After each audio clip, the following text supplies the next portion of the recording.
Let's play ball, it's game day. Yeah! We want strikeouts, base hits, double plays. Take the field and hear the roar of the crowd. Come on, Kevin, make us proud. Come on, Costner, make us proud. We'll keep hoping and dreaming, and you will soar. And with a little faith and luck, you will soar. Like a bird. Well, 1 strike, 2 strikes, then press play. A diving catch, a stolen base. A perfect game, a triple play, another playoff race. Yes! World Podcast champs will be. Keep hoping and dreaming, and you will soar. With a little faith and luck, you will soar. Keep hoping and dreaming, and you will soar.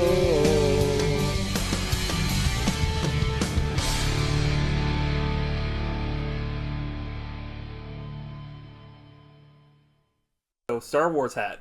Yeah, I like it. for baseball week. Yeah, makes sense. Yeah. And Reds for Star Wars week. Yeah. We're recording this on May the 4th. I'm like, But you better watch out, because tomorrow is Revenge of the 5th. It's like, okay. Cinco de Mayo. Yeah. What? Stinko, Ohio. So, what is this week? Baseball week. Yeah. Specifically, Kevin Costner baseball week. Right. This is episode 211. We got 2 films to talk about this week, which we will do coming up right now. 211. Is this heaven? No, it's Iowa.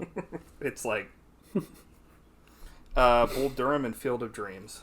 So I think, would you say as like a sports person, like as a sports fan, would you say these are Kevin Costner's probably 2 biggest like baseball themed films? Or I know he's done quite a few. Yeah, I think the only other one that I've seen is For the Love of the Game. Right. But that was kind of more recent, right? Yeah. But I think these are considered classics. Especially like Field of Dreams. Yeah. Not that, but I think I personally have heard more people talk about Field of Dreams. I think the only other big sports movie was Tin Cup, the golf movie, which I've never seen. Which I think the guy that did Bull Durham also did that. Ron Shelton? Yeah. Yeah. You know what else? A player turned director. We've already done one of his movies. Could you guess? You'll never guess. Play Misty for me. Dark Blue. Hollowhead. Starring Kurt Russell. Yeah. He stepped out of the sports world. Became racist. Well, wrote racist characters, not became racist. Because he already was one. No. I don't know. I don't really know his personal life. Bull Durham. We got a 50-50 on YouTube. And Field of Dreams. Nice. Yeah. And then Field of Dreams is 100%. Yeah, I'm shocked that you'd never seen this. What, Field of Dreams? Mm-hmm. Yeah. Yeah, I was never, like, a sports person. And, I mean, the only real sports movies I remember watching when I was growing up were, like, you know, Sandlot and, like, Mighty Ducks. So they're, like, obviously kids-aimed sports films. They're sports film or, like, Cool Runnings. Angels in the Outfield? Yes, yeah. First, or, like, what's it called? The one where the kid breaks his arm and then can like Rookie of the Year. Yeah, can like throw. So I guess I'd seen like quite a few, but they were like all like Travis was like, you know, let's watch these because he's the one that is the big sports guy or big, you know, baseball dude. Especially back in the day. Back in the day, I could be like, but a little different now. Yeah, a little older. A little wiser. A little colder. A little closer to the grave. A little bolder. Yeah. So, I'm sure I'll have some questions here for you, but one questions I want to ask is, what's your favorite position in baseball? Do you have a favorite position in baseball, or like to watch, or I guess since we did MYO back in the day, what was your favorite position to play? Well, or did you only have? I was stuck in the outfield because I wasn't like one of the top kids on the team. That was like, one game. That was me. One game I got to play second base, and that's the only time in my life I got a concussion because I slammed into another dude and we cracked our heads together. Oh, jeez. And I had to leave the game and go to the doctor. So, but I respect the catcher the most because it's the hardest position, and it's the most underrated position because they call the game. I'm like me when I lie. What about you? That's cool. I don't really have a favorite position. I honestly don't. It's funny that I picked You're these. Like bench warmer. Well, I'm not really a. Well, I probably was a bench warmer, but. The beast awakens. Fucking ghost exists, and I've experienced a phantasm. My life is over. Forfeit. Hell, I will come to. I personally like. Yeah, I don't really watch. It's funny that I nominated these and wanted to watch them when I really don't watch baseball, but like, yeah, I guess just overall, I don't know. Maybe I think really the only person that I really kind of know of is like Pete Rose. Obviously, like he was so, but that's not really. I guess that's what hitting. He played all kinds of different positions, but people know him most probably from hitting, right? Yeah, he's the hit king. Yeah, but yeah, I don't know. I don't really have. Because, I mean, I guess, would you count hitting as a position? That's more like just what you do. Everybody has to do it, right? So not anymore. Not really? The designated hitter. Oh, really? Mm-hmm. So, but back in the day, like, when we were younger, everybody had, like, from the catcher to the, well, not the umpire. He's, like, a impartial third person, but... or is he? He's like, yeah. He's a dirty dog. But, yeah, my mom hated Johnny Bench because he fucking ratted on. Everyone did. Yeah. It was like Hulk Hogan with the ratting on Jesse Ventura when he wanted to start like a what's it called? A union for wrestling. He's like, you bastard. Probably not the same thing. It's funny in Cincinnati, like Johnny Bench was the greatest probably overall player, or at least top 3 ever for the Reds. But he's the number 1 most hated. Yeah. Because everyone loves Pete Rose. Yeah. But yeah, I've loved baseball all my life. So, nice. Do you have a favorite player of all time? That was one of my other questions. Joey Votto. Joey Votto? Damn. GOAT. He's kind of like newer though, right? Yeah. But he'll be in the Hall of Fame in a few years. Did you have anybody like before that? Or it was just you were like, I hated everyone until he came along? I mean, Barry Larkin, also a Hall of Famer, and Eric Davis, who could have been a Hall of Famer if he didn't get hurt all the time. Explain to the fans who Eric Larson is. I don't know who that is. Or wait, who did you say? Eric? Barry Larkin. No, Eric. Eric Davis. Eric Davis. He's a freak. Well, who is he? He's a former Red. Okay. He won the World Series with the Reds in 1990. But he didn't play. What position did he play? Outfield. Okay. But he's known for... I think most people probably have heard of like Barry Larkin. Not that people haven't heard of the other person, but like outside of Cincinnati. Yeah. He was known for being a power hitter and also had phenomenal speed. But he just got like really hurt. Yeah, because he's very fragile. He was like super skinny. Oh, okay. Yeah. That sucks. He got hurt in the World Series and almost died. He like lacerated his kidney or something in the game. Oh, yeah. Yeah. Damn. But he still won the World Series. He's like, I won it. That sucks. I could talk all day about the Reds and baseball. Well, you're in luck because that's fucking what this... Also, Johnny Bench is going to come up again when we get into one of these movies. Nice. Pete Rose as well. No. I feel like we won't talk about the better player. So, I watched these in alphabetical order. Okay. But and chronological. Yeah. But did you personally have like a? I mean, I picked these, but you're like the baseball. Yeah, I'd seen them both. Like I always thought Field of Dreams was good. You're the baseball. What the fuck? I meant the baseball fan. You've just become an object of hitting. Oh man, I'm a baseball. You become a fan of baseball. Dude. But I hadn't seen Field of Dreams since we were kids. Yeah. And I didn't realize like how much I really like it. Did you see it in theaters or? No, I saw it in school. For whatever reason, it was a movie that teachers put on like a lot in school. To me, the only movie I really remember watching in school was like Amadeus. Mm-hmm. They would play that. I've never seen the end of that film because it would just be like you only had a certain amount of time. First hour only. Yeah, and I do remember what's his face being like fucking awesome in it though. The dude from damn it, what's his name? He plays like the guy that's envious. Oh yeah, Salieri. Yeah. Which he's been in films we've watched. I'm blanking on his name, but yeah. Wasn't he in The Mummy? Phenomenal movie. Yeah. I like how I said yeah. I'm like, I will confirm my own biases. Ask a question, me. Yeah, I was like, I'll answer it. F. Murray Abraham. Yeah. And then I saw Bull Durham because it had a reputation as a classic. Yeah. Like maybe 20 years ago, and I was like, this movie's not even about baseball. It's a chick flick. It's no good. When'd you see it? When? Yeah. Like 20 years ago, probably. Oh, okay. So I've always been like, Bull Durham's Yeah. overrated. Well, I could see that. Like when we were, like in our 20s, Mm-hmm. it's like. But I liked it a lot more this time. Yeah. How about you? You've never seen either? Yeah. I hadn't seen either one of these, or I hadn't even heard of Bull Durham until I was like. So I don't even remember how. I mean, I literally just picked these, like had these as an idea last week because I was like.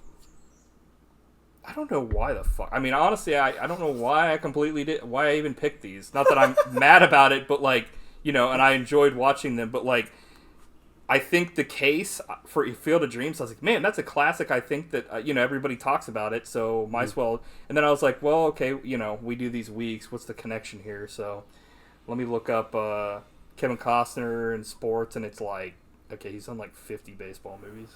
Or 3 or 4, but like, the other one that kept coming up besides Love of the Game was Bull Durham, and it was literally like, I thought it was funny. It was like literally a year apart. I was like, what? And in one he's like retired, and the other one he's like young. I was like, what? But like, I guess it's all relative in sports though.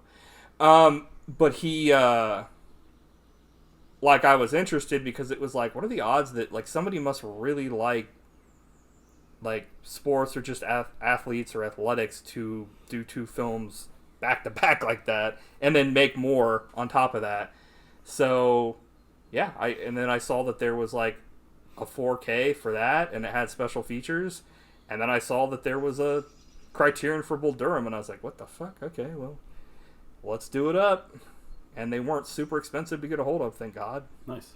Which that always kind of chaps my ass, and I'm like, man, I'm kind of interested in these, and it's like, hey, you want to get this one movie? It's like $50. I'm like, or if it's out of print, it's even worse. It's like, welcome to the wonderful world of physical media. Yeah. In 2025. The wonderful world of fucking bullshit. But anyway, reprinting. Yeah, so I don't really have any like childhood memories of these, other than I'm pretty sure maybe Trav rented Field of Dreams and I didn't watch it or something. But yeah, I think even though I picked these, you're probably going to be the person that's going to be more... maybe the man that has like a fucking Reds jersey on, and like you got super serious when we started talking about the Reds. Like, what makes you so passionate about baseball, just in general? I've learned it from my dad. Yeah, he got me into it. Plus the connection. The year the Reds won the World Series, we were 7. Yeah, and I was like the perfect age to become obsessed with baseball, right, and they were the best team. Well, they were the best team that year. Yeah, and they got super hot and won the World Series and have done basically nothing since. But it's I like, have enough goodwill towards them. Like, right, one is all you need. Yeah, that's like I remember when we were, I forget what age we were, but the Bulls were fucking unstoppable. And I was like, I've never cared about basketball since then, but I know you do, but I remember that was like I guess I would be considered a fair weather fan, but it was fun. Yeah. I understand getting caught up in the fervor for the. It's a great game. So yeah. Which one would you rather talk about first? I don't care. Dealer's choice. Oh, okay. Let's go ahead and talk about Bull Durham first. Not to get it out of the way, because I think I'll have a lot to say about both. But all right. So this film, starring Kevin Costner, Susan Sarandon, and Tim Robbins. In the 3 main roles, there's plenty of like additional actors, which I'm sure we'll bring up here and there. But those are kind of like the big 3. Tim Robbins is the kind of like the centerpiece of it, and he's assisted by Susan Sarandon and Kevin Costner. I almost said Kevin Conroy. That's Batman.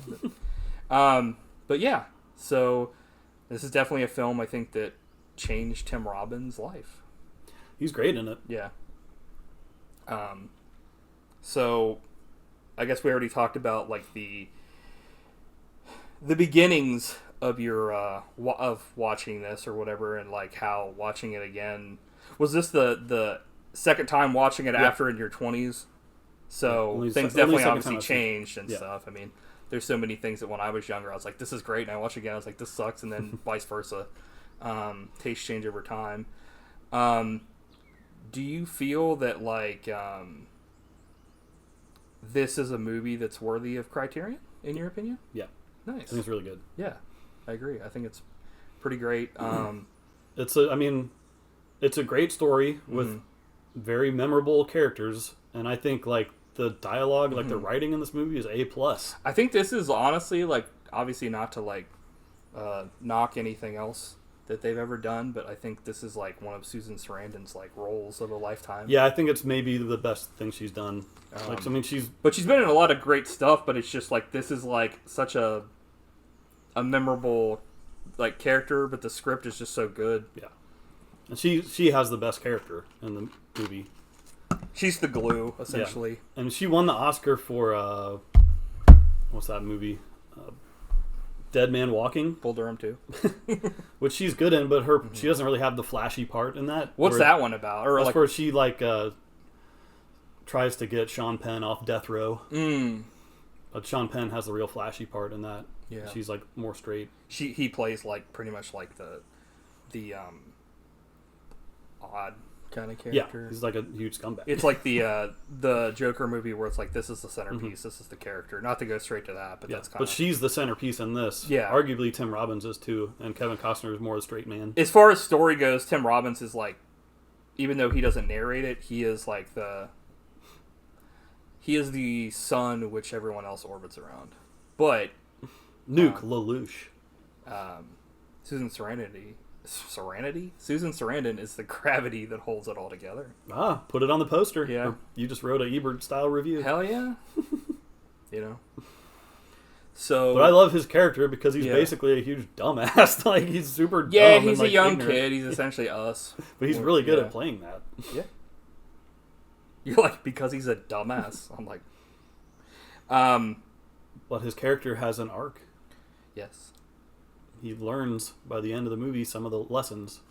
Right. What are some of those lessons, Matt? Well, you gotta take every game one game at a time. Yeah. Some days you win. Yeah. Some days you lose. Some days it rains. That's true. What lessons do you think? Meat? Meatbot. I love how they keep calling each other meat. Meatbot from Perfect Dark Wood. Also, this movie has so much good profanity. Like, everyone was cursing up a storm, and it was like felt very real to me. Therefore, it exists. So no poofing, no vamoosing, no son of a bitch. That was like a Dr. Seuss. No poofing, no vamoosing. No son of a bitch. Red fish, green fish, blue fish. Activate. 49 seconds in, Pete Rose. Yeah, we got the hit King. To see that was kind of shocking. Well, not shocking, but it was. I was like, oh. But that was cool to see. Because, yeah, Pete, I mean, it's always like, that's a Cincinnati thing. Like, holy shit, but it is like, he was like worldwide. Yeah. He's not in the Baseball Hall of Fame, but he's in the Wrestling Hall of Fame for being fucking beat up by Kane. He will be in the Hall of Fame eventually, but the bastards in the Hall of Fame were too mean-spirited to let him live to see it. So. Right, it's not funny, but like, bastards is always funny. Yeah. That was one thing, I'll mix in stuff because I listened to the commentary, but that was one thing they brought up in the commentary. Oh. Tim Robbins and Kevin were talking, because the commentary track, there's one with them two, and then there's one with the director. I watched the one with them two. But they were talking about, like, I forget which one of them brought it up, but he was just like, so what do you think? You know, because they were talking about Pete Rose. You know, he's like, you know, and, well, you know, about what? Because, you know, I think some stuff had came out around that time about some of the stuff he had done, and they were like, you know, the one person was like, Hall of Fame. And he's like, oh, yeah, he should totally be in it. And then like the other person was like, yeah, me too. And Tim Robbins was like, even though I fucking hated him back when I was younger because he was like a fan of another team or whatever, but they were essentially like talking about how it was bullshit and stuff. Nice. Which I don't think anybody... They're on the right side of history. I don't think anybody with... I don't want to say with a brain because everybody has an opinion, but I think that I don't know a single person that is into baseball that thinks that Pete Rose should not be in the Hall of Fame. There are people that are in the Hall of Fame that have done actual fucking crimes that are in, so... I'm doing a crime! Let him in, you hypocrites! But it's like you said, it's all like... It was like, back in the day, it was all like the stodgy bastards that were like... They wanted to hold a grudge. Like, we're holding a grudge, and we're also like... becoming super stringent about it just to fuck over this one person. Yeah. But they're all going to die off soon, and smarter people will let him in. But he'll be dead, so... Yeah, that's a shame. So it's like, cool. It's bullshit. Yeah. It's like, oh, you get in after you're dead. Sweet. So, yeah, Susan Sarandon, like I said, she narrates this. Not all the time. It's not like 24/7, but it's like, you know, kind of like parts here and there. I think her character is a little bit like elevated, but I'm sure there are people a lot like her in real life. Yeah. Who are, you know, around the minor league baseball life. Groupie or yeah. But I thought she was phenomenal in this. She was nominated for an Oscar, I believe. And this movie was also nominated for Best Script, which rightfully so, I think. The script is amazing. That was another thing they talked about in the commentary. They were like, how easy was it to film this? And they were like, oh, this was easy as hell because Tim Robbins and Kevin were both talking about how, like, there was no script rewrites. It was literally almost everything was... They were like, obviously that's the most annoying thing when you're on script. I mean, that's something that... I know we talked forever about the Mario Brothers movie when we did the episode about it, but I don't even know if that's something we even brought up. About the how... script is complete garbage. Well, the constant on-set rewrites. Yeah. Not even that the script was garbage, but that it was being rewritten on the fly, day to day, which I guess leads to a shit script. But yeah. She wasn't nominated for an Oscar. She was nominated for a Golden Globe only. Oh. Which is... Yeah. Bolt of the shit. Yeah. But I think that's my favorite thing about this movie. Like, yeah, the performances are great, but the script is just like gold. It's a perfect script. Yeah, I think that's what... The dialogue is like wonderful, and the story is great. Yeah. What more could you ask for? Well, you get to see Tim Robbins' bare ass in the beginning of this film. That's always a plus, right? Never thought I'd see that in a film, but I did. More nudity, the better. Yeah.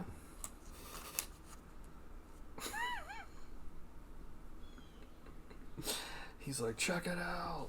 So, yeah, so essentially, like we said, like, he's a baseball player that is...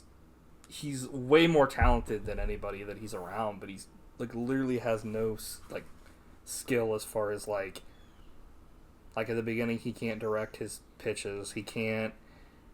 Like, he's just treating it like his own personal fucking, you know... Yeah, that was the only thing that... Like, I think they strive for realism in this movie. Mm-hmm. But if there was a dude who was literally that wild, like, after 2 pitches like that, he'd be out of the game. Like, there's no way that would... I don't know, man. I think there's a lot of, like, people that are like that, but they're like Dennis Rodman is fucking out of control, but he also was more honed in the majors and stuff. But, like, obviously it's like, I think that they knew that they had gold. Yeah, so but I think they played it up for comedy effect. Like, he keeps hitting the mascot and stuff and, like, knocking him down. Yeah.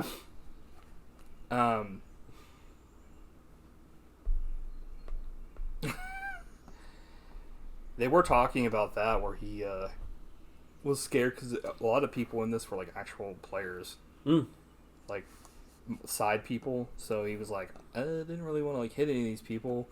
You know, not that he was, like, afraid he was going to really, like, crush it and stuff, but he also was like, you know, even like an amateur, I could fucking hurt these people and fuck their career over. So it was like, because for the audition, like, he had to, both him and, like, Kevin Costner was like, I didn't have to, but I told the director that I wanted to, like, try out hitting, because from after I did it, then any actor that came along couldn't say, well, I don't want to do it, you know, because it's like, well, Kevin did it. It's like, okay. So Tim Robbins tried out by pitching. Same thing with like Tim Robbins. Kevin hit his like first 2 home runs trying out in this film. Nice. Like IRL. I was like, holy shit. I mean, they pulled off making it look believable to me. Yeah, I mean, they actually did that stuff. Yeah. So it was like something that like not everybody can do, but like they went for it and they had the athletic acumen to get it done, which is commendable regardless. Yeah. Kurt Russell was supposed to have the Kevin Costner part originally because he was actually a minor league player. Yeah. But he couldn't grow a mustache. What do you think? Would he have been better in this? I don't know about that. I think Kevin. I like young at the time. I like Kurt Russell a lot. It's kind of hard for me. I mean, I know in past movies I've talked about like, you know, oh, this is kind of bullshit. It would be nice if someone else was here. I mean, instead of this person. But it's usually when a part is either the script is weak and like it's really not the actor's fault, or their performance is very boring. But like that's not the case here. So there really wouldn't have been like, I guess in an alternate universe, we'd be wondering, do you think Kevin Costner would be better in this role? But it's kind of like, do you think Kurt Russell would have been better as Han Solo than Harrison Ford, because he tried out for it as well? So it's like, you know, yes, yeah, well, but you know what I mean? Yeah, it's one of those deals where I think it would have been its own thing. It definitely would have been different. Same thing with like Kurt Russell's Han Solo. It would have been legit. I don't know, you know, how much different or how much the same it would have been, but I think he does a good job. So it'd be one thing if I was watching it and this is like one of those B movies we watch where it's like, like the bad guy is horrible or something. Yeah. One thing I really liked this time was the way the story kind of ended. Yeah. I thought it was a very nice ending for all 3 of the characters. Yeah, yeah. Because they all kind of grow. Like Kevin Costner learns to accept that basically his career's over, but he found a companion. Yeah, it's also, you get the feeling too that like Susan Sarandon's kind of like a little too old to be doing this kind of shit, and she kind of is like, I quit, but not baseball. I quit like trying to like get with a bunch of men. And essentially these 2 old people, even though they're not old, but they're old for sports. I mean, like I said, it's relative where it's like a person's career is not as long in that. So he's kind of like, I'm done, you know, face the facts. He did his thing. He made the minor league hit home run record, but like no one gave a shit. But like Susan Sarandon, no one was even keeping track. You know, Tim Robbins' character goes on to be in the majors and be a huge fucking star. Yeah. And you see him using all the wisdom that was passed down to him by these 2, like, essentially, I would say mother and father, but I guess it's more so like brother and, like, sex lady. I don't know. Better title than right? Sex lady. Brother and sex lady. That's what the movie should have been called. Fuck Bull Durham. Brother and sex lady. It's like, hey. Another thing I love, there were a few of the baseball scenes where you would hear their inner monologue as they were playing. Yeah, Dude, that was awesome. Like, so well done. Yeah, I really like, I don't know, I'm a sucker for, like, inner monologues. Yeah. I wish that there were more, like, noir films made and stuff, because I like that kind of stuff, personally, but, yeah. Yeah. I thought it was hilarious that each time he wouldn't follow the signs that Kevin Costner was giving him, he would intentionally tell him what he was would coming. he'd tell the batter, he's like, okay, he's going to throw a fastball. And then he would kept home doing run. He's like, what the fuck, how do you know? He's like, I told him. It's like, when they were in the commentary, he was like, Tim Robbins said, how many times do you think that happens? And I was like, do you not know? Probably never, right? Like, sure it happens. Hell yeah, it happens. Really? Oh yeah. Merry Christmas. Merry Christmas. But that is one thing. I guess I didn't really want to bring it up too much, but like the commentary is awesome because it's kind of like Kurt Russell and John Carpenter, but it's also kind of like, I'm pretty sure that at least Tim Robbins was fucking high because he sounded like he was in slow motion, you'll have to listen to it. It was hilarious. It was really good commentary. Nice. That is one thing too. Is like we talked about him kind of being at the end of his career and stuff. Kevin Costner's character, he is essentially brought on to do their job for him, and like because he's the catcher, coach him up, train him up. And he hits. Well, he hits, but he's a really good hitter, and he's a catcher too. So he's actually really good. It's just like if he was a little bit, I don't know what his flaw is, but he just wasn't able to cut it in the majors. But he could have been like really good because of the way he's like a catcher and a really good hitter. Yeah. So, but he's essentially, since he's the catcher, he's the one that has to be like, this is what you got to fucking do. He's essentially guiding the pitcher to be all that he can be because he knows he has like more talent than himself. Yeah. Will ever have. I thought it was cool that this movie's not really about the team winning or losing. It's more about the characters. Cause for sure. Yeah, the team I think does get better over the course of the movie, but you never really know like what their status is. That's kind of funny because that's something that kind of it's the same thing in like Field of Dreams. Like they're both sports movies where there's really no outcome of like it's like who gives a shit. I mean, not like who gives a shit, but like it's not a part of the equation where. A lot of things like, in that Rocky Karate Kid formula where it's like, you need, the whole thing is about going from shit to fucking gold. Mm-hmm. I guess a more apropos thing would be like the Bad News Bears or like, that kind of stuff. Yeah. Also, in the minor leagues, they want to win, but it's also about like getting to the majors is more important. It's like you want to upgrade. Yeah. Let me upgrade you to the majors. You want to be called up to the show, which for the longest time MLB The Show. I was like, why the fuck do they call it that? I found out they call it that in this movie. It's the show. Yeah, it's the big time. I'm on my way now, making it. The bigs. Yeah, that's another one another game they had. So that's another question. What's your favorite baseball game of all time? Do you have one? Or? Oh yeah, there's I think it's Baseball Simulator 1000 for Super Nintendo. Nice. That's amazing. Because you could create your own team and like give them, and also you had superpowers in that game. Oh, nice! There's like magic NBA in Jam or something. Yeah, you could like each player gets their own like power. So one of them is you could turn the baseball into a bomb that explodes when it hits the ground and stuff. It was like very advanced for the time, and I played it so much, and I still play it from time to time. Nice. Yeah. How about you? Also, Bad News Baseball for NES. I guess great. The baseball batting simulator in the Yakuza games.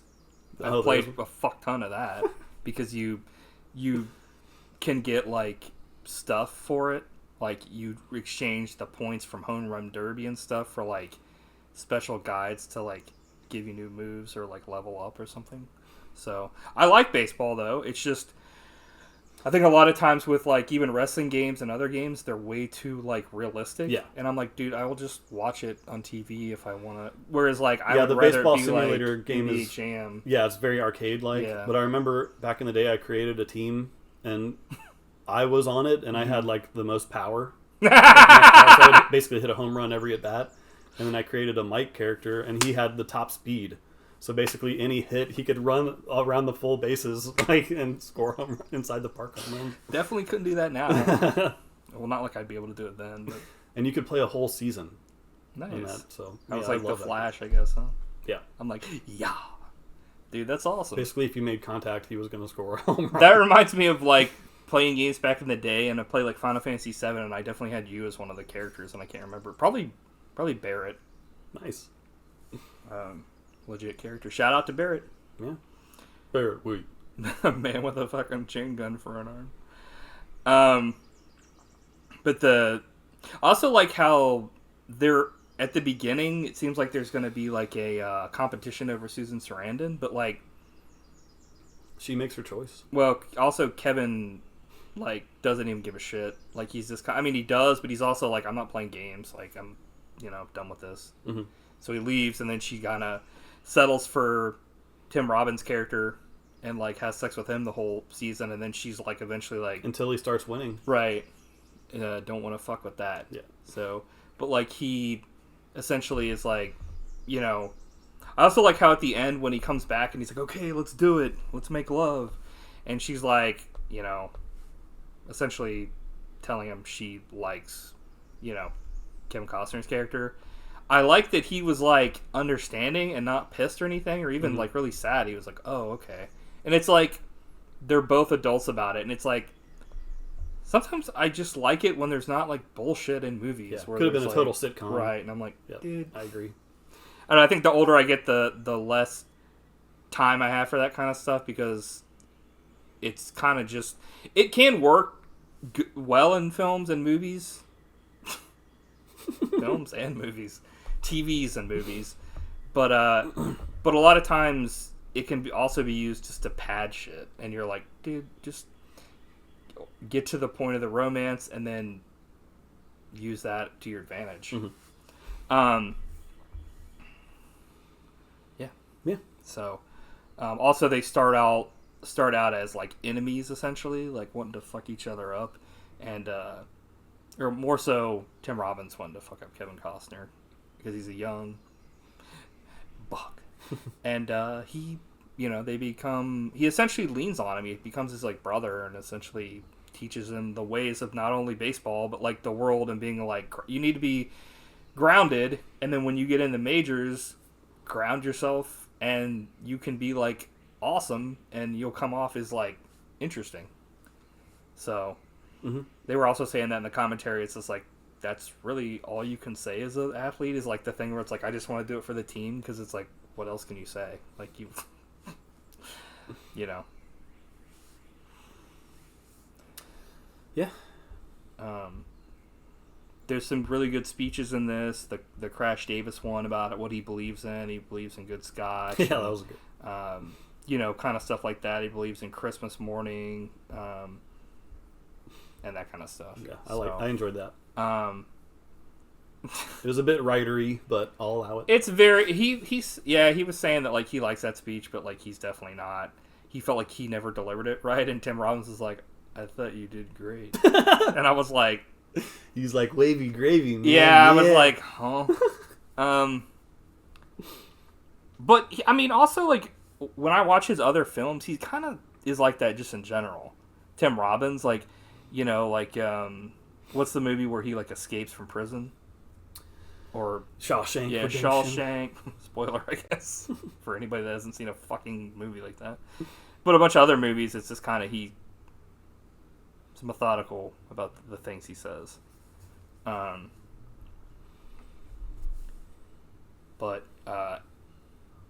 there are a couple side characters in this. Like, there's Susan Sarandon's essential, like, best girlfriend or whatever, that's like, I forget what her name is, but like she essentially is kind of like the same, where she like sleeps with people, but like then she like gets with this one guy that is essentially like straight laced, and he wants to invite everybody to prayer circle, and they're like, you know, kiss my ass, and they essentially get married, and everybody's like, like that's not gonna last, but you know. Robert Wool as Larry. Yeah. Remember him from Batman? Mm-hmm. There's a cool dude pretty funny that because does voodoo. Oh yeah.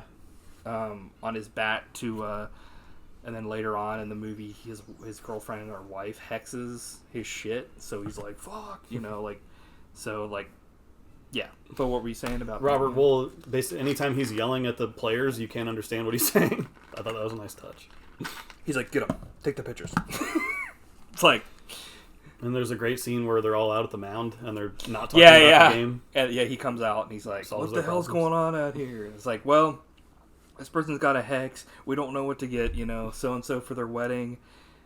He's having problems breathing through his eyelids, and he's got, you know, a curse and all that. And he's like, well, candlesticks are good for a wedding present.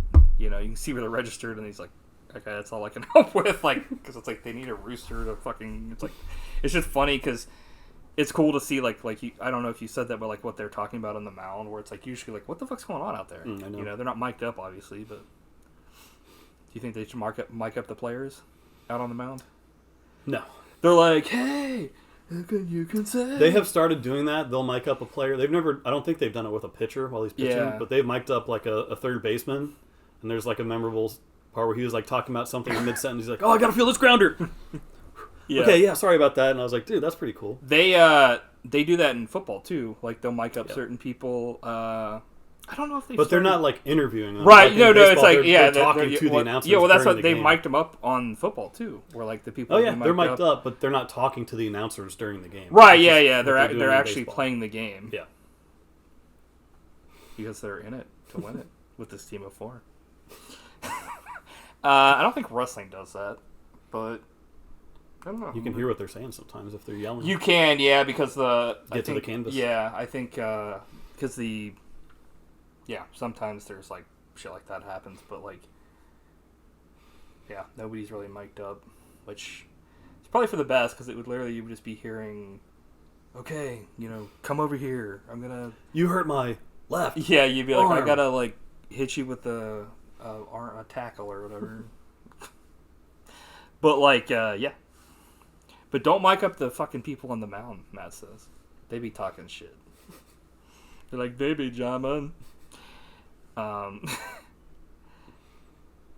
Yeah, so I like the film overall. I liked it a lot. I mean, I really have no criticisms. This was pretty darn good. Yeah.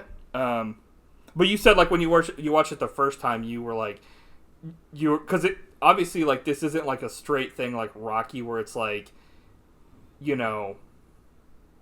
or Karate Kid where it follows the journey of a someone from rags to riches to being a badass because the one person's already rich. They just need to hone their stuff. It's more so about relationships. Mm-hmm. So you were just kind of like, ugh.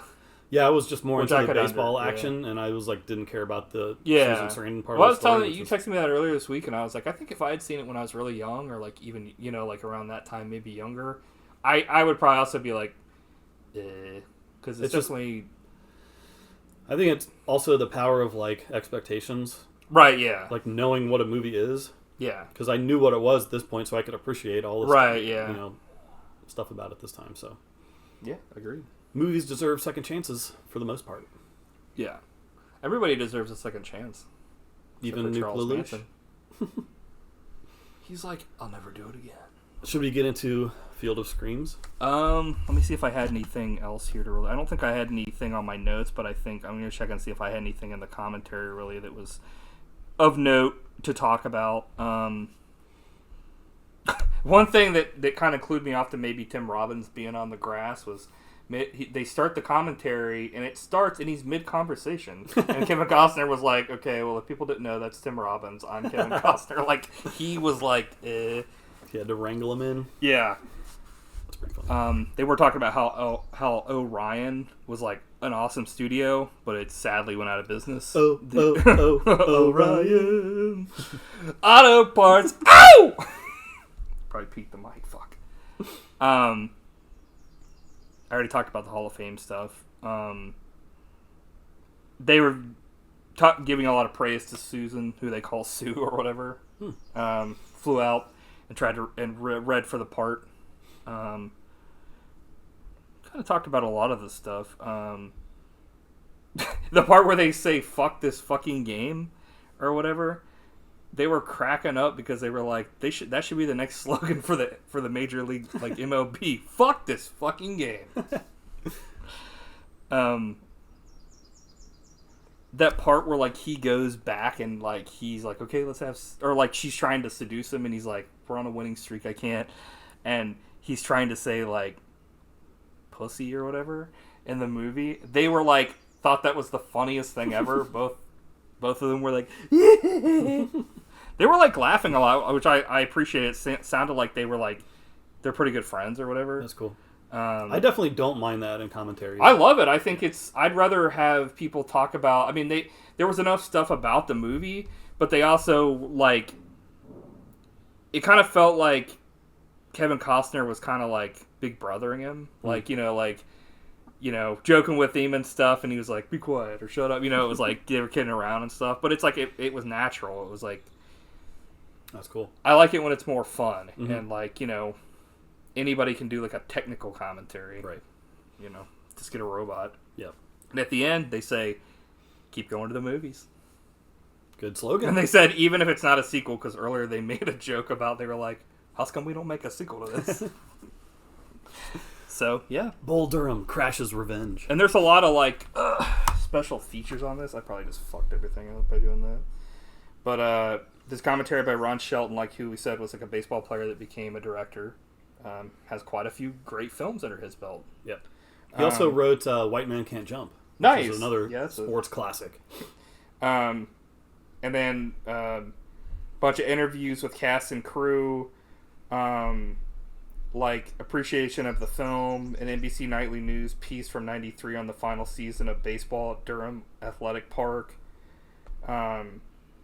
Just a bunch of like, you know, cool stuff like that.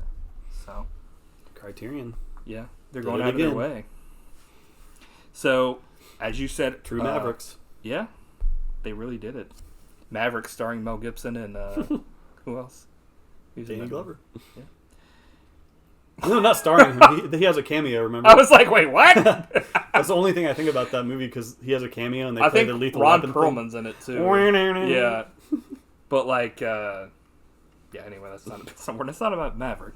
Field of Dreams, starring Kevin Costner, Amy Madigan, James Earl Jones, Ray Liotta, among quite a few more people. There's a guy in it that looks like the guy from Jaws, Roy Scheider or whatever, but it's not him.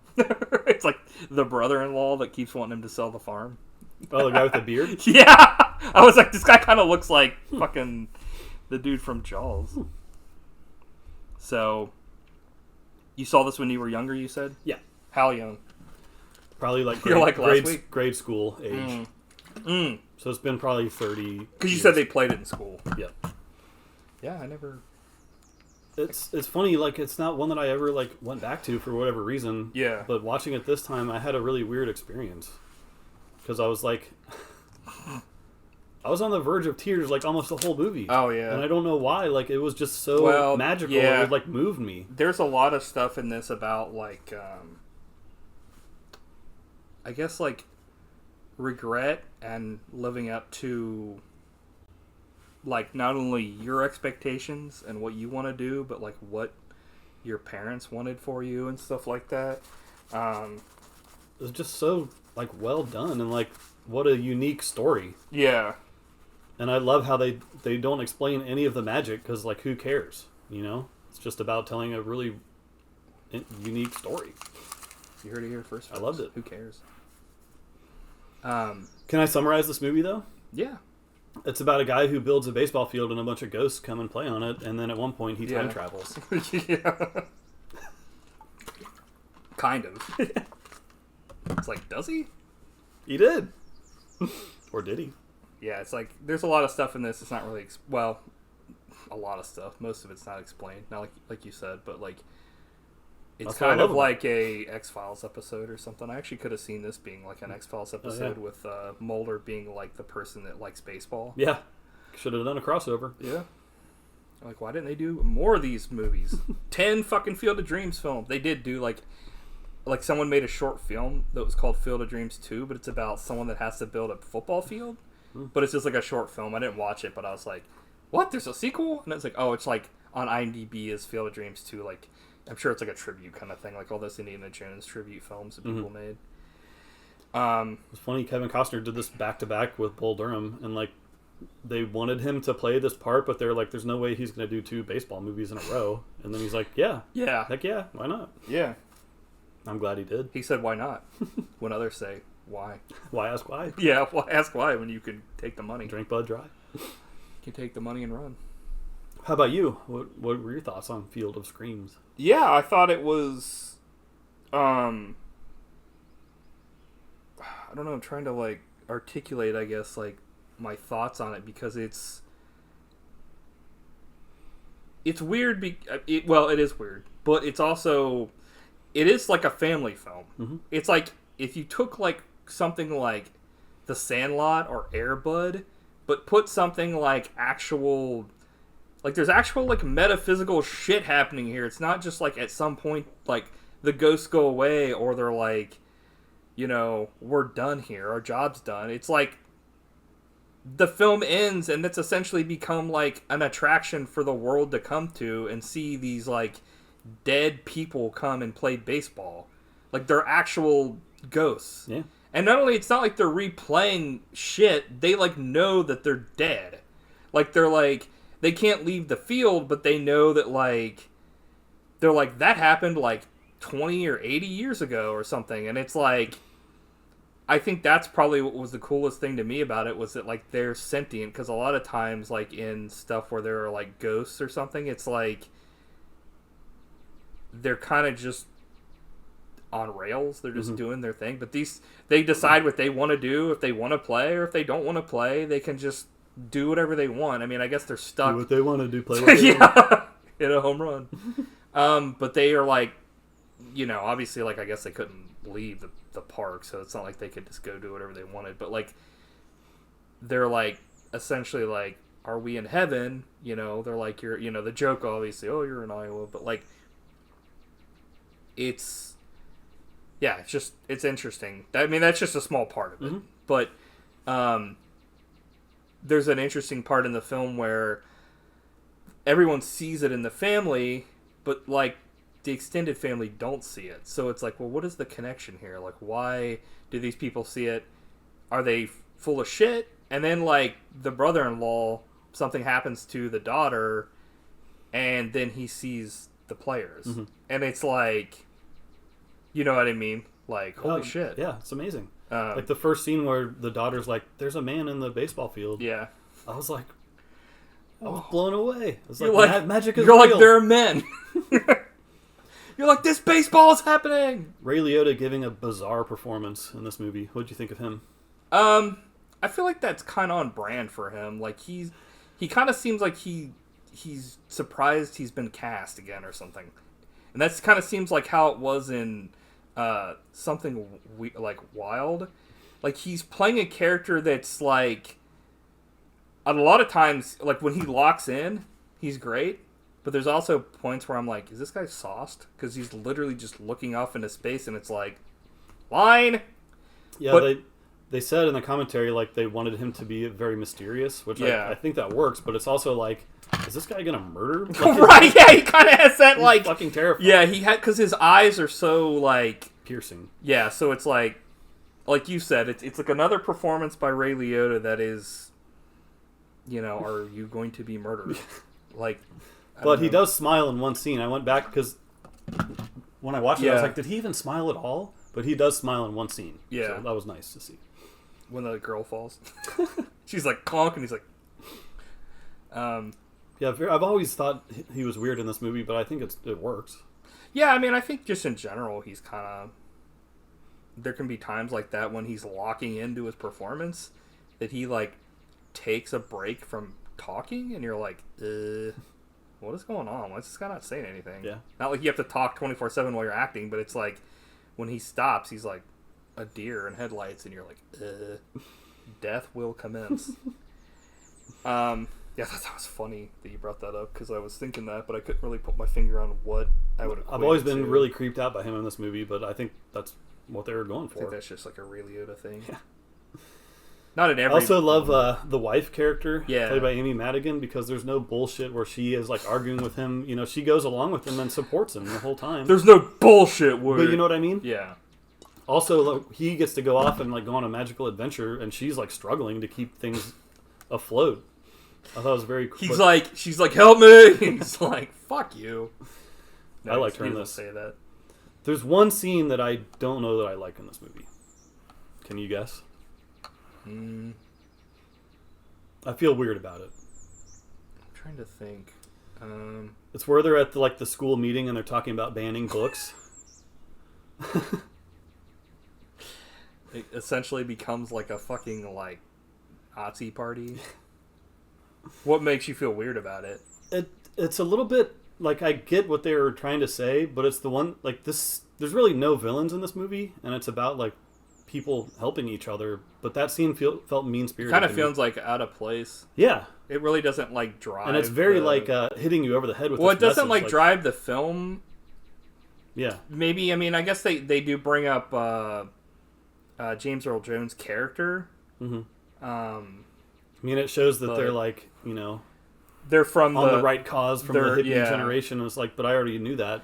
It's kind of weird that it's weird because so many people were like, yeah, these fuck these.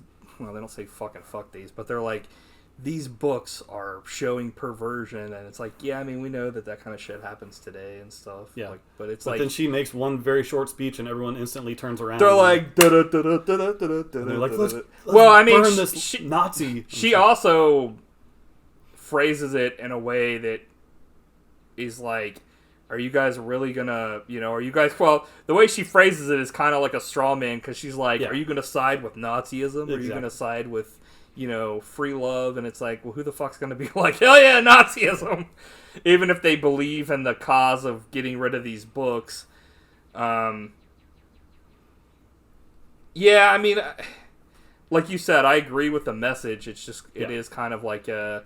Because even during it, like, for the most part, he's not even paying attention. Like, Kevin Costner is, like, trying to figure out what he needs to do next. And then, like, she, like... I almost wonder if that was, like, something like we need her to, like, show, like, how much of a badass she was back in the day. Which is cool, but it's also kind of, like... It kind of shows how fucked up the town is if they have this meeting and, like, everyone in charge is essentially, like, banning books is bullshit. These books aren't, what you say they are, and all this crap. And then, like, some of the townsfolk are, like, essentially fucking alt-right Nazis for some random reason. Yeah. Just something weird. Like, I feel like if that was written today, that would come across as, like, super preachy. But, like, I mean, I guess it still kind of is. Across as preachy. But it's... I'm never going to be pissed at a message that I agree with, I guess. But it's also... I don't know. It's a little weird, and essentially in a family film. Yeah. But it doesn't like take away from the film. It's just, for me, it's just kind of weird that you mention it, because it's like, I don't know. It doesn't really have anything to do with the goal or baseball. So it's, like I said, the only thing I think that like it has to do with is what's his face's character. They bring up him or whatever, like Terence Mann. Yep. They're like, one of the lines that comes out of this, Terence Mann stopped writing books because he was masturbating. I was like, what? It's like, I mean, I guess he would have to, but...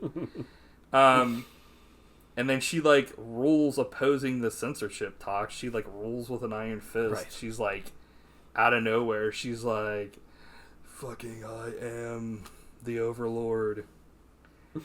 But, like, those two ladies were about to go at it. It's like, yeah, this movie is based on a book, and that was the one scene that they made up specifically for the movie. And I think it's makes exactly sense. why you said to give her character a little bit more, which is, I get it. I mean, also, but, like, her character is fine. I agree. I don't think that, like, it really needed that, I guess. I mean, it didn't take anything away from it when I was watching it, but if you bring it up and I have to really think about it, it wasn't really necessary. Like... Yeah. Because it's not like I was like, man, her character is a complete piece of shit. Like, she doesn't do anything. It's like, sometimes just being there for someone is way better than being like, I am Ripley from Aliens. It's like, okay. Also, one of the best scenes is where he gets his second message to, like, go out. And they realize they had the exact same dream. And she's like, I'll help you pack. Yeah. She's like, on to the adventure. I was like, dude, that could have been so much worse. But that was perfect. Well... I think one of the things that is good about this film is that, like, they really don't waste any time in this film. Oh, yeah. Like, there's even stuff happening during that scene where they're, like, at the city meeting or whatever. Like, at least something's happening. It's not like literally they're sitting there and people are, like, on to Section 35. It's like, this isn't like trade negotiations and Attack of the Clones or something. Yeah. I think another thing that I found moving was, like, we lived our whole lives in the Midwest, and I think this movie makes the Midwest look very appealing. Yeah. Like, it's beautiful. And I just found that to be, like, amazing. Midwest propaganda. Yeah, not saying that the Midwest is the best, but like it hit a little bit close to home. You need a T-shirt. The Midwest is the best. You know, I realize Iowa is a lot different from Ohio, but yeah. So Ray Liotta plays Shoeless, Joe Jackson. The whole thing. One of the things you kind of find out. Shoeless Joe Jackson. He can't say he ain't ever smelled a baseball field because all he does is cheat.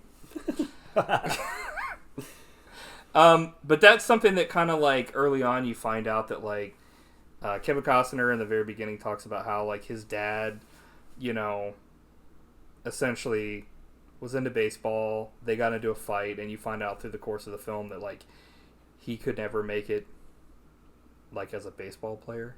He could never make it as a poor man stealing. But so like that's like something that like he died before. You find out he died before they were able to make amends because he said like, I can't believe you wasted your whole fucking life. I can never respect somebody that likes a fucking cheater. And he's essentially shits on everything he likes. And it's so sad. It's like... It's sad, but that's one other minor criticism is like, that's the hill you're going to die on and end your relationship with your dad because he likes Shoeless Joe Jackson? Like, get over it, dude. I mean, shit like that. People have... That's true. It's realistic. That's true. Very realistic. But I was like, man, that's the reason? It wasn't like... Well, that's what makes it so fucked up, because there are things that people will completely stop talking to family members over stuff that's...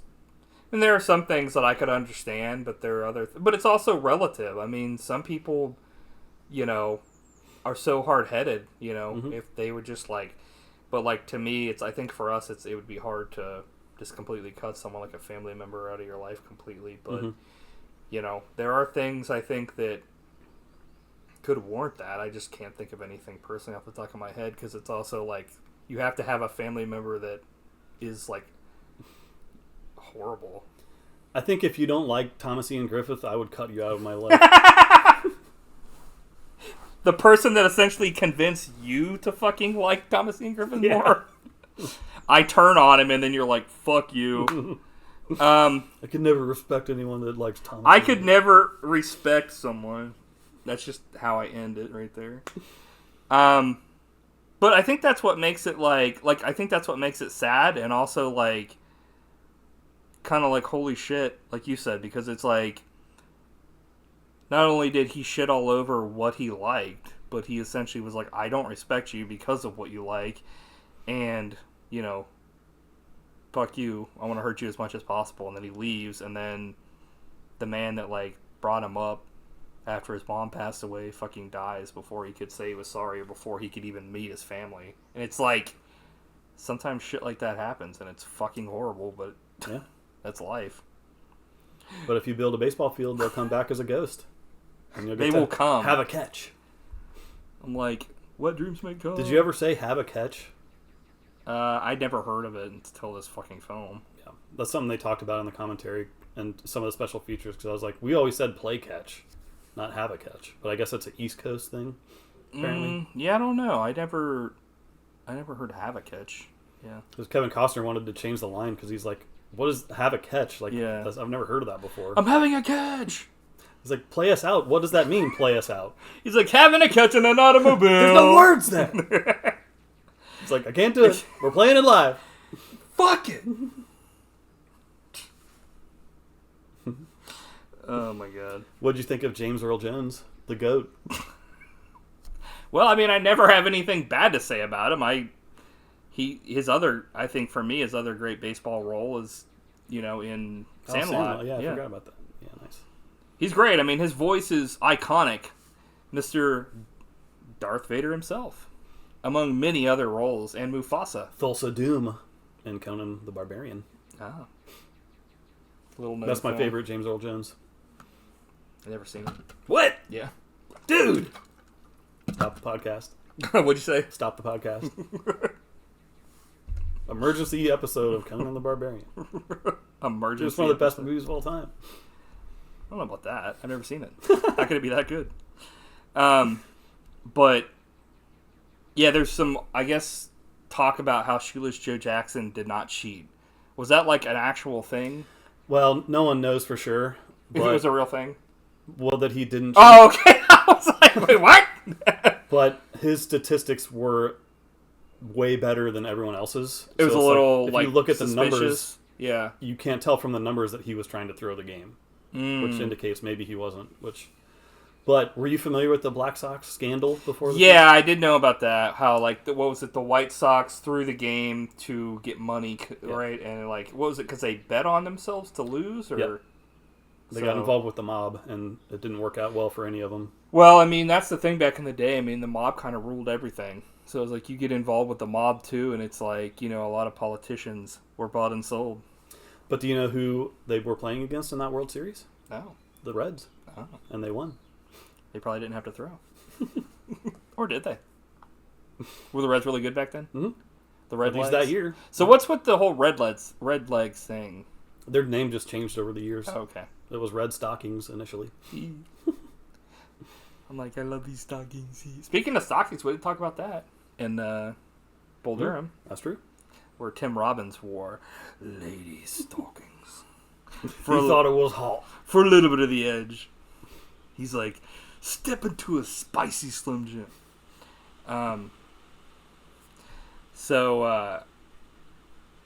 Kevin feels like a kid when he... Wait, what? I'm go on.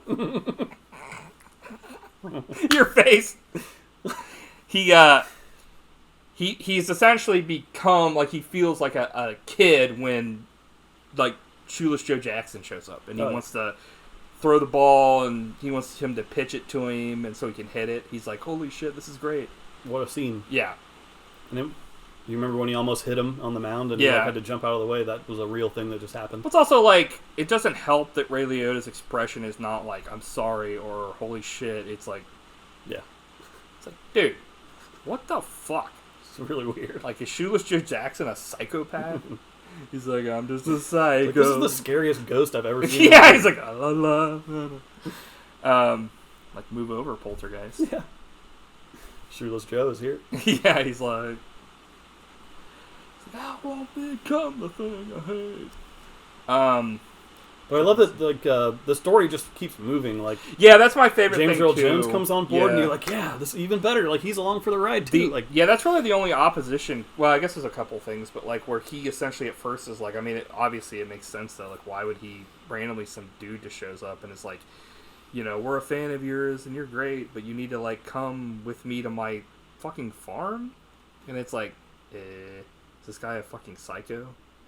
And so, that wasn't even his idea. He initially just wanted to take him to the baseball game. Yeah. But then once he's sees the vision too, he's we gotta go to Iowa. It's dude, yeah, hell yeah. But essentially, he's I need you to come with me, and it's Terminator style, where it's what? Yeah. But I like when he pretended to have a gun. And, yeah. James Earl Jones picks up a crowbar. He's what are you doing? He's I'm gonna beat you with this crowbar. Well, I liked how he was is it a finger? He's show it to me. And he's no. He's I'm not going to show you the gun. It's But it's also it's a thing that kind of, artists, writers, people that paint, anything like that, he lost his passion, and that's something that happens in this film, but it is reignited. He became cynical. Right. By the love of the game.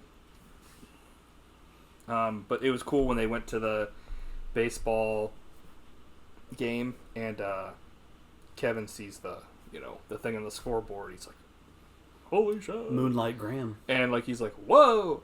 And it gives these stats, and then he's did you see that? And he's what the fuck are you talking about? And then he's okay, well, sorry about that. And he goes to take him home, and right when he's about to leave, he steps in front of his car, and he's Moonlight Graham or whatever, and he's you did see it, and it's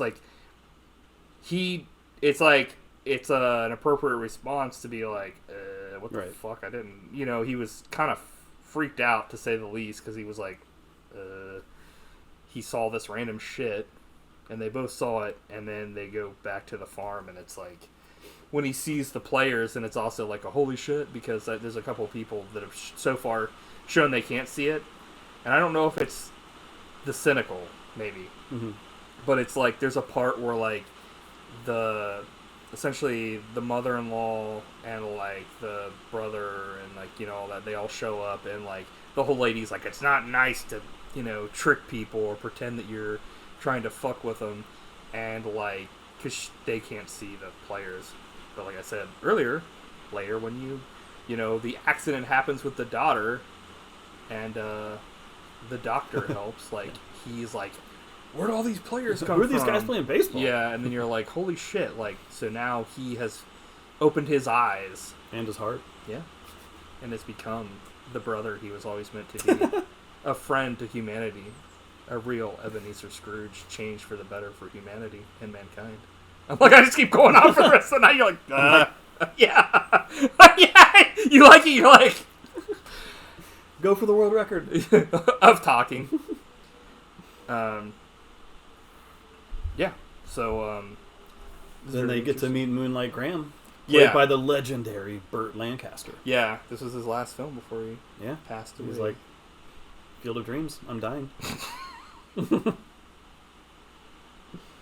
Like, take my body away in an automobile. But he's essentially like, you find out this guy like couldn't make it, or it's just like, okay, and then he became a doctor, but he helped so many people. It's like, that's what he was meant to be. He was a doctor, not a baseball player. Yeah. And all that, Moonlight Graham was a real person, and all that stuff in the movie real. Was based on fact. That's cool. Yeah, very cool. But not that's fiction. One of the most powerful parts of the movie, I think.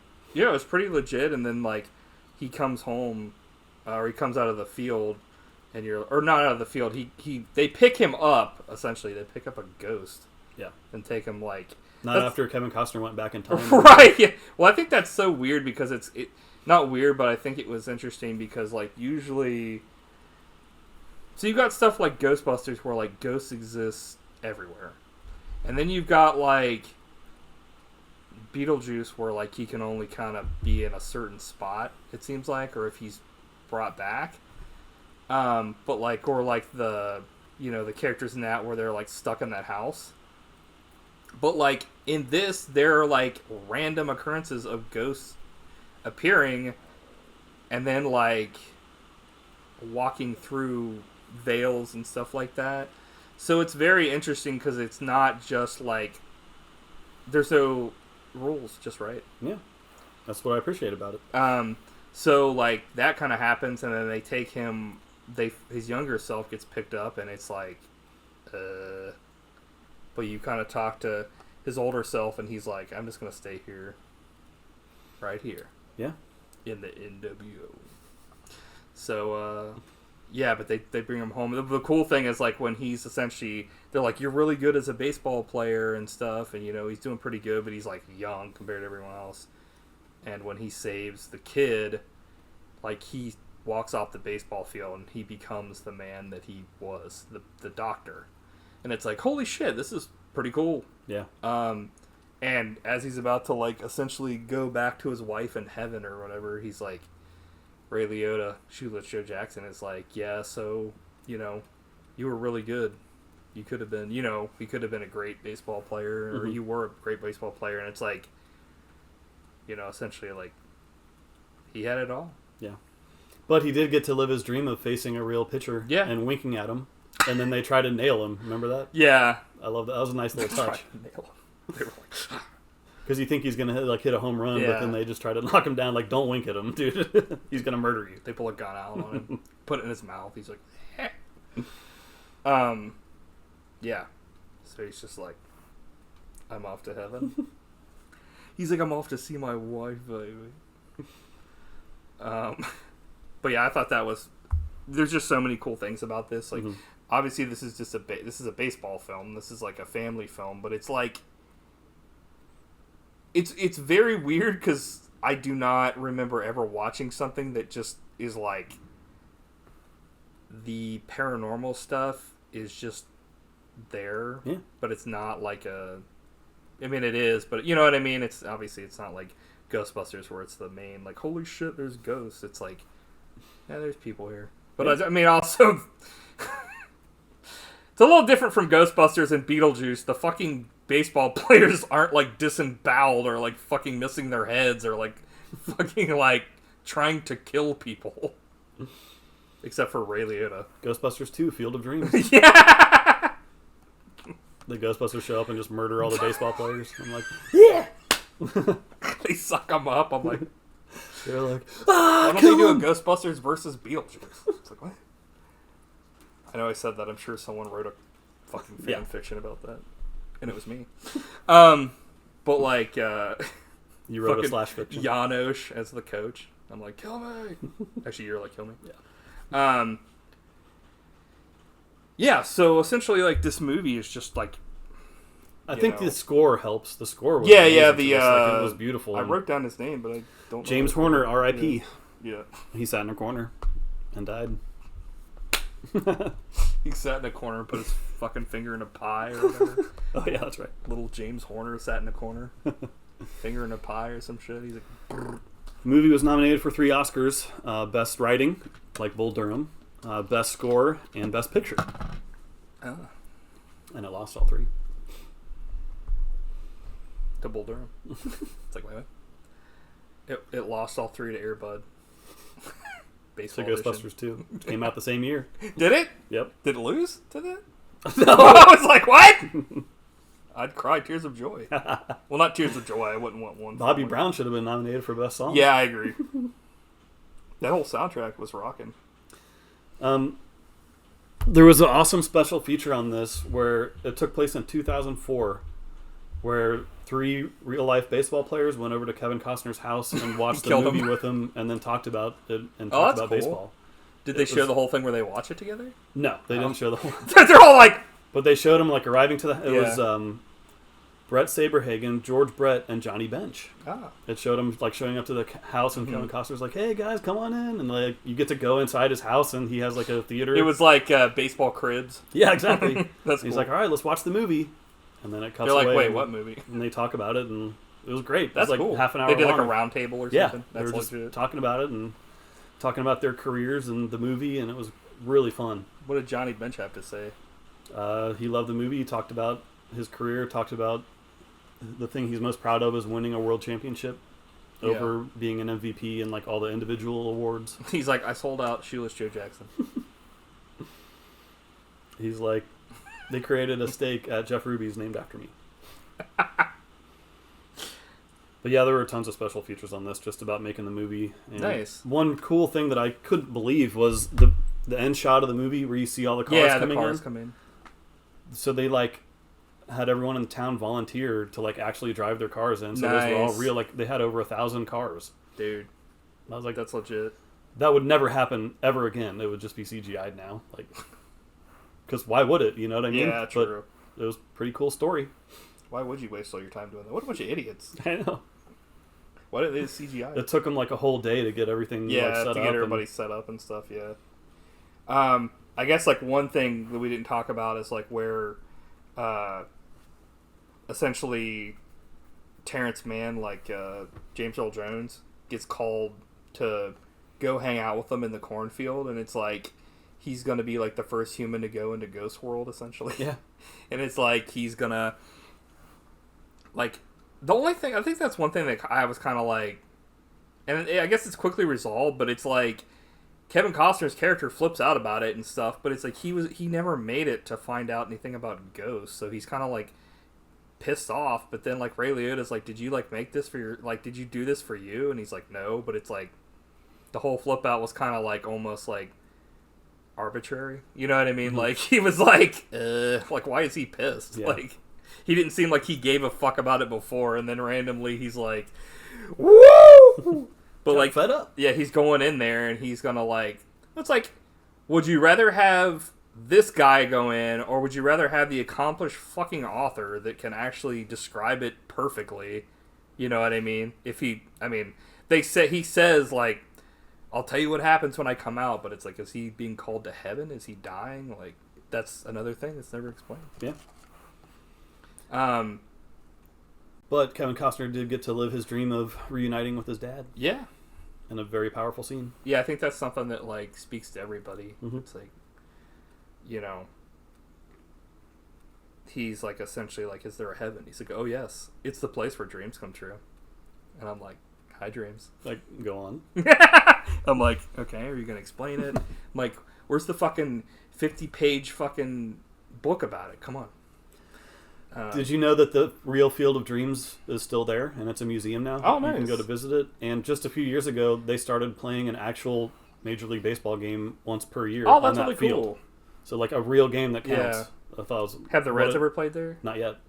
Hopefully one day. Yeah, sure. We should go. That'd be amazing. Watch 'em. I'd love to go there. Where's it at, Iowa? It's in Iowa. Dude, they if built they it all play, for we real. Should go. If they build it, we will come. And we'll also show up. I like how he calls it. Well, he doesn't call him Dada. He's not like Dada, but like they have a catch or whatever. Yeah. They added the dad line in ADR because initially that wasn't there. Oh, that was one thing that I didn't talk about in Bull Durham. There's a part in that where they're like, "Let's fucking dance," and they get on the table, and he's like, "Yeah," or he says something, and she's like, "I guess you did want to dance," but all that's like ADR. Their mouths are not moving, and I was like, Yes, I didn't catch that. But yeah, at the end of this film, a father and son are having a catch, and I was like, 2 men, make it grand. Shoeless Joe's running away. Yeah, he's like, it's like, you did good. You're a great person. What? Why do you look like you're gonna kill someone? It's like, Shoeless Joe, tone it down enough. Yeah, you're creeping us all out. He's like, ooh. He's like humping a baseball bat. Like, yeah. Cool, man. Any other thoughts? Or I'm going to give these both 9.95s. I can't think of a reason not to. They're really good movies. I have no reason to. I'm like, and I can't think of a single reason to. I hated them both. Negative 0.95. No, but this is Field of Dreams has truly become like one of my favorites now after watching it again. Yeah, Field of Dreams is something extra special. Pretty special special for me. Like, I like Bull Durham. Same. But like, I think Field of Dreams is just a little bit extra for me because it's like, not only is it like it's very personal for anyone that has ever had a family, but also like anyone that like, just any person, because it's like, it doesn't matter that it's about baseball. It doesn't matter. It's essentially, it's about wasted dreams, realized dreams. Everybody has had that thing where they like know somebody, like whether it be like, a brother, a sister, an aunt, an uncle, a mother. But it's essentially a story for all time. I don't remember what I was going to say, but it's great. 9.95 Field of Dreams. I don't really find a reason to not give Bull Durham like a 9.95, but it's also excellent movie. It's not as good as Field of Dreams for me as far as like rewatchability. So 4. No. Yeah, 9, I guess, as well. Cool. But not 0.95. All right. Well, we ready for next week's episode? No, wait a minute. Hold on. I forgot to ask you what's on tap for next week. Next week is John Carpenter week. What's up to bat? What'd you say? John Carpenter week. Are you serious? Yeah. Dude, nice. We're going to do a movie directed by John Carpenter and one of John Carpenter's favorite movies. Nice. Village of the Damned from 1995, directed by John Carpenter. Interesting. Have you seen that one? No, but I've heard things. I know things. Speaking of damned, I can't spell damn it. From what is it? 1995, I believe. Thank you. Because I know there's multiple, but obviously he's the only one. It's a remake. It's not, he's the only one that has a son. And The Quatermass Experiment. These both films? From 1955. Are these both films? Which is apparently one of John Carpenter's favorite movies. And I've never seen it, so. I'm like, I've heard of it, but never watched it. You said that one's from 1995? 1955. I watched the wrong movie again. Fucking Something Weird style. Like, should be fun. Yeah. I know he's also a huge Godzilla fan. He hosted like the Godzilla thing on Criterion's or whatever it was one time. Shout Factory, I think. He hosted like my top 5 Godzilla. I can't remember what he decided on, but he's a big fan. So yeah, this is cool. Village of the Damned. I've never seen this one before, so me neither. Oh, really? So you've never seen... I've seen Village of the Damned. Sorry. I've never seen Quatermass. I'm like, what is it? But I mean, we'll just get it out of the way. It's not known as one of his best movies. Well, that's what I'd heard. That's what I'd heard, but I'm going to reserve judgment to actually watch it. So yeah, I'm ready to reevaluate it. It could be one of those deals where like there's been many films we watched where like I like heard shit like, oh, it fucking sucks or something, or like back in the day people were crapping on it, and then I watched it again and I was like, or watched it. But we're not going to be stans either. If it sucks, we're going to call it out. So it's truly a reevaluation. I'm like, dear Stan. Oh wait, that's you. Just don't call it one.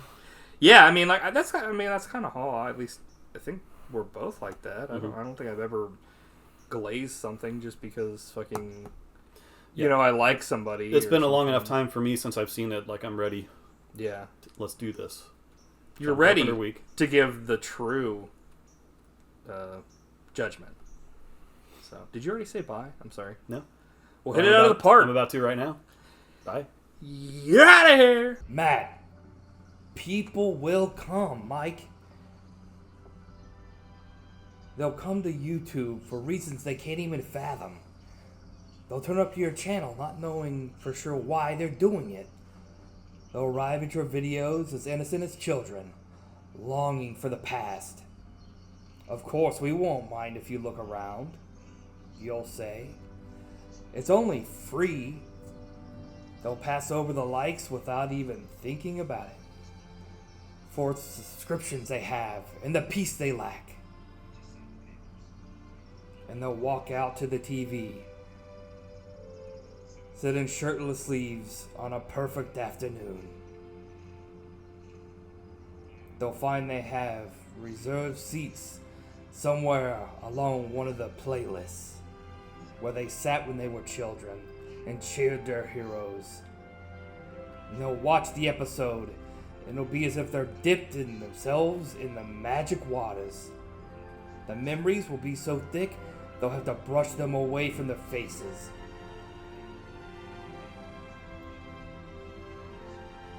People will come, guys.